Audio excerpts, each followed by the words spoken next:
The sawmill accident. Vincent Farley lived in the country as a single man with no family. He worked at the local sawmill and never missed a workday. The building was small and could only hold about 5 people. One night, while working late, he lost his balance and stumbled while operating one of the machines. The track went off-center, pulling him under the spinning blade meant for splitting logs. Vincent was now being cut from his forehead down to his chest. He let out a blood-curdling scream going unheard. He was still alive but losing blood. Staggering towards the exit, I went out the door and walked down the long dirt road. Vincent was looking for help since he had volunteered on the weekend, and no one was at the mill but him. In the distance, he could see a beige-colored farmhouse. Indeed, someone was home and could call for help. Vincent stumbled up the steps, using the outside paneling to hold himself upright. Raising a trembling hand, he knocked on the wooden screen door before falling onto the porch. Inside, the loud thud from outside alerted the couple who lived there. Rosie opened the front door, letting out a terrified scream.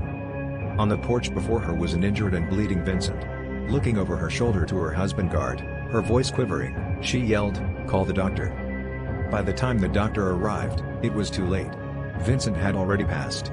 What surprised the doctor the most was that a man with that injury should not have made it as far as Vincent did. After some time, Rosie and her husband heard noises of someone walking up the steps onto their porch, knocking on the screen door, and then falling with a thud. Flicking on the porch light, she peeked out the window to see nothing. "It must be Vincent," guard mumbled, looking at Rosie from over his newspaper. She paled at the thought of her home becoming haunted but knew her husband was right. After all, this was the last place Vincent had been before he passed away. They would have to get accustomed to it. Rosie just hoped that it would be fine later on. She knew that Vincent wasn't a bad person, so she hoped he wouldn't become an evil spirit. When they decided to have a family, Rosie would have to get their children accustomed to this phenomenon, if it could be called that.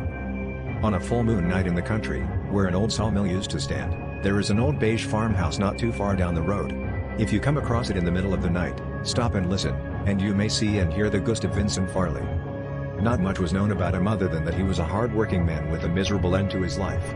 If you were to stay the night, you would hear the creak of floorboards and a knock on the wooden screen door.